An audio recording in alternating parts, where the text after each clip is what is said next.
Las consecuencias de un terremoto de una magnitud superior a 7 suelen ser devastadoras. Hemos visto terremotos incluso más pequeños provocar enormes cifras de muertos. Sin embargo, en el de Taiwán de esta semana se cuentan de momento 12 fallecidos, mientras muchas de sus construcciones no colapsaron a pesar de caer.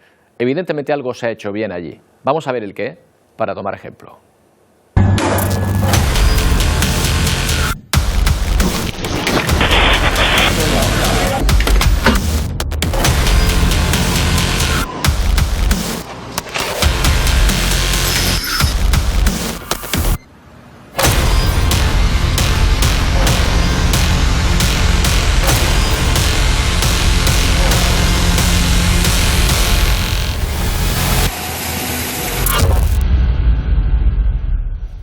Bueno, pues es la imagen en directo ahora mismo, es de noche en Taiwán, uno de los edificios que colapsó, que no llegó a colapsar, que cayó, mejor dicho, por el terremoto, lo podemos ver ahí, son las 6:20 de la tarde en Taiwán, en la zona este de la isla siguen las labores de desescombro, ya lo ven, de algunos de esos edificios afectados por el temblor. Afectados pero no desplomados. En este terremoto, el peor en 25 años, han resultado afectados 92 edificios, pero nos ha llamado la atención que sus daños no sean tan elevados como en otros seísmos. ¿Por qué no están más dañados estos edificios? Lidia Rodríguez, buenos días. Buenos días, Roberto. Pues sí, efectivamente, terremoto con una magnitud 7,4, hora punta en la mañana y en una isla, una ciudad que está prácticamente masificada, 23 millones de habitantes. Todo un milagro que, al menos a esta hora, tan solo hablemos de 12 muertos. Esto tiene una clave y es la gran formación que tiene Taiwán para hacer frente a los seísmos, a los terremotos. Primero porque lo estudian desde el colegio, desde que son pequeñitos, enfrentarse a este tipo de movimientos. Y segundo, Roberto, por la construcción, una construcción que se rige por unas estrictas normas. Nos ha llamado mucho la atención, lo veíamos antes, que esos edificios que estaban prácticamente en el epicentro apenas estaban dañados, tenían un derrumbe parcial, algo que les permitía a los habitantes salir de ellos, de esos edificios, pues con algunos daños, pero bueno, que podría haber sido una gran tragedia, Roberto. Sí, casi se han quedado como una torre de Pisa, ¿no? ¿Qué habría pasado, Lidia, con esos edificios si no tuvieran medidas antiterremoto? Pues esos edificios, Roberto, hay que decir que estarían prácticamente en el suelo y que estaríamos hablando de cientos de muertos con toda probabilidad. Ya lo decíamos antes, tienen unas normas muy estrictas a la hora de construir.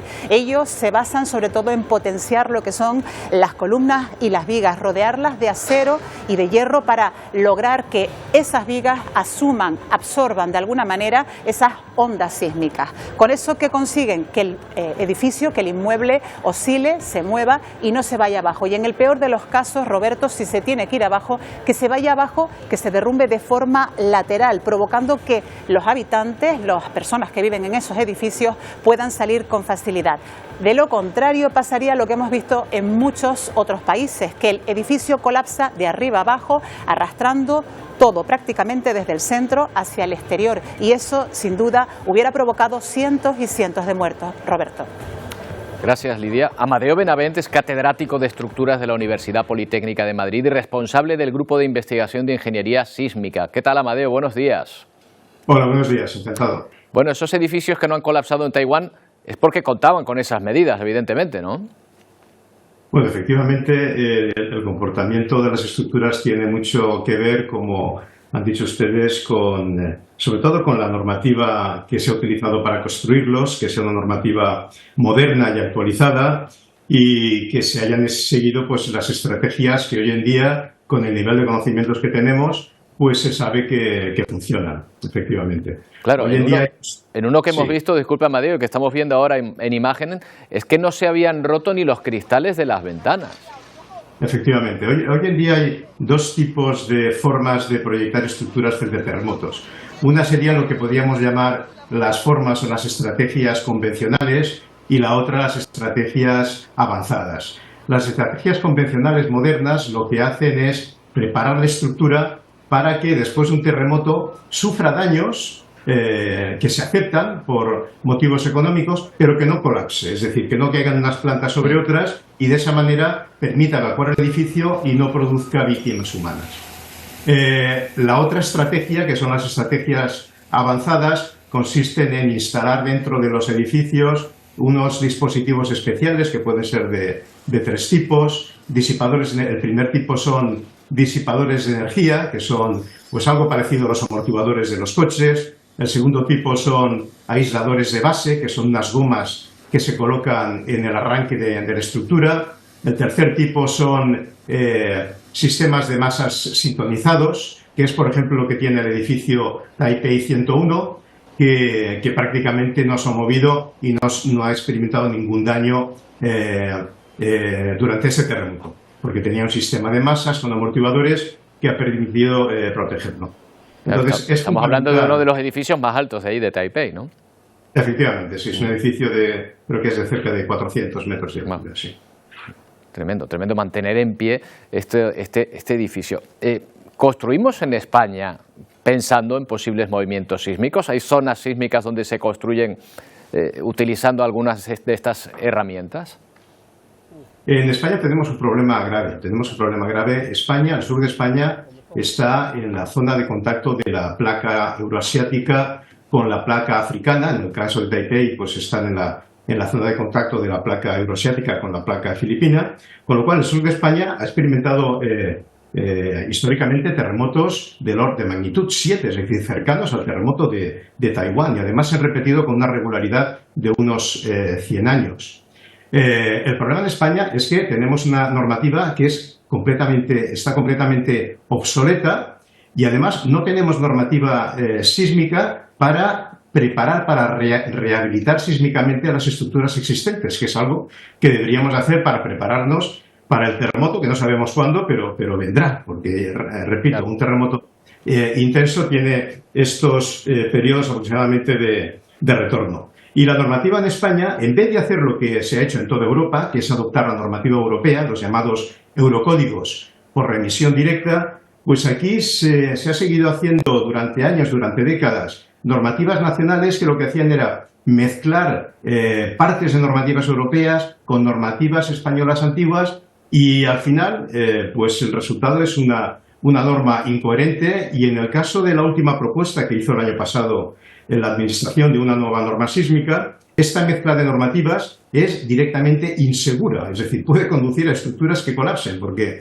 se cogieron una parte de los eurocódigos, se quitaron 435 referencias a otros eurocódigos por la nada, o por referencias a normativas españolas que son incoherentes, que son incompatibles con ellas, con lo cual era una propuesta de norma que estaba llena de agujeros de seguridad, y yo me atrevería a decir que era incluso peor que la que tenemos ahora. Afortunadamente hubo una reacción muy fuerte por parte de centenares de catedráticos y profesores de universidad, de profesionales, de arquitectos, de ingenieros, de consultorías de estructuras, de asociaciones como el Instituto de Ingeniería de España, que agrupa más de 80.000 ingenieros en todo el país. Y afortunadamente esa propuesta de nueva norma sísmica nunca llegó al Consejo de Ministros, con lo cual no se ha aprobado. El argumento que daba la Administración entonces para no adoptar los eurocódigos por remisión directa, es decir, tal cual como están en Europa y como, repito, han hecho el resto de países europeos, el argumento es que nuestra legislación nacional pues no permitía eso, o era difícil hacerlo, porque aquí las competencias, la distribución de competencias entre comisiones pues no permitía, era incompatible con adoptar una normativa coherente y común. Aquí en España teníamos la Comisión Permanente de Normas Sísmicas, la Comisión Permanente del Hormigón, la Comisión Permanente del Acero y la Comisión del Cemento. O sea que al final lo que viene a decir es que la existencia de esas comisiones que vienen a garantizar un poco pues la idoneidad de la construcción es lo que está impidiendo que se adopten medidas para hacer construcciones idóneas frente a los movimientos sísmicos. Efectivamente, y lo que le respondíamos a la Administración es que la seguridad de las personas está por encima de cómo se distribuyan las competencias en la Administración. Y tengo que decir que afortunadamente hace 2 o 3 semanas se aprobó un Real Decreto que ha eliminado esas comisiones. Las ha eliminado, ya no existen.